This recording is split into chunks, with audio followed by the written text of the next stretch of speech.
अगर 80 करोड़ लोगों को आपको अनाज देना पड़ रहा है तो मुझको अर्थव्यवस्था पर कोई टिप्पणी नहीं करनी है। प्रधानमंत्री जी 14 में जब पहली बार चुने गए तो वो मंदिर मस्जिद की साइज के लिए नहीं चुने गए थे। 2 करोड़ प्रतिवर्ष नौकरियां उनका वादा था। 2 दाएं 20 करोड़। एक श्वेत पत्र तो बनता है कि हम कहां हैं, क्या आर्थिक परिस्थिति क्या है, कितनी समावेशी है, वगैरह वगैरह। जब कश्ती साबितो सालिम थी, साहिल की तमन्ना किसको थी। अब ऐसी शिकस्ता कश्ती पे साहिल की तमन्ना कौन करे।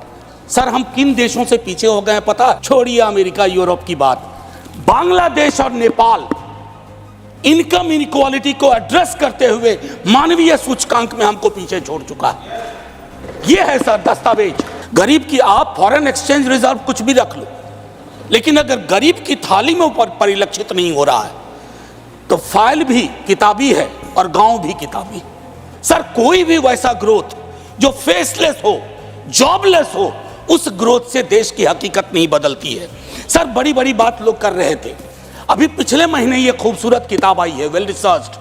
आधी किताब में सर रेफरेंस है, ये है अनइक्वल। आप आंकड़ों के बारे में तो सरकार का दृष्टिकोण है कि विश्व के टिम्बकटू में अगर एक आंकड़ा पक्ष का कोई बोल दो तो उसको प्रदर्शनी लगा देंगे। अगर कोई आंकड़ा सरकार को असहज करता है कहेंगे हम तो इसको मानते ही नहीं है, इनकी तो मेथोडोलॉजी खराब है। साहब नहीं, ये डिफरेंशियल दृष्टिकोण मत रखिए। हंगर इंडेक्स पे खुल के कहिए हम मीट नहीं कर पाए हैं। ये सत्ता पक्ष और विपक्ष का मामला नहीं है, ये मामला है हमारे कलेक्टिव फेलियर का। हमें एड्रेस करना होगा। आपको असल में लगता है कि आप इनकम इनइक्वालिटी की बात ना करें, पॉवर्टी रिडक्शन की बात ना करें, अनएम्प्लॉयमेंट एड्रेसिंग की बात ना करें, चुनाव आप फिर भी जीत जा रहे हैं। मैं मानता हूं आपने वो तिलिस्म विकसित कर लिया है कि समस्याओं को एड्रेस किए बगैर भी चुनाव कैसे जीते जा सकते हैं। लेकिन जिन बोतल से निकला ये जिन्न देश पर बहुत भारी पड़ने जा रहा है। किसानों के बारे में सर मैं कहता हूं, आप कहते हैं शेयर बाजार उछल रहा है, बड़ी तारीफ होती है। सर शेयर बाजार उछले और एक किसान आत्महत्या कर ले, एक युवा बेरोजगार आत्महत्या कर ले तो आप किस चीज को कहेंगे। सर और कुछ नहीं कहना चाहता।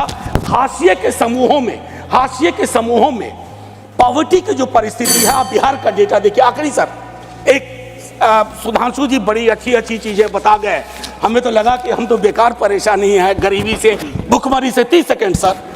तो मैं आपके माध्यम से अपने मित्रवर को कहता हूं, जब कश्ती साबितो सालिम थी, साहिल की तमन्ना किसको थी। अब ऐसी शिकस्ता कश्ती पे साहिल की तमन्ना कौन करे। बीते दिनों बिहार में एक जातिगत सर्वेक्षण हुआ। मैं चाहूंगा तमाम हमारे भाजपा के मित्र, उनको ना उससे मतलब ना हो, उसके प्रति विरोध हो, लेकिन एक बार उस दस्तावेज को पढ़िए, क्योंकि उन आंकड़ों में नंबर के बाद आर्थिक सामाजिक परिवेश भी जाहिर हुआ है। और तब प्रधानमंत्री जी पुनः ले जाऊंगा 14 में बिहार गए थे।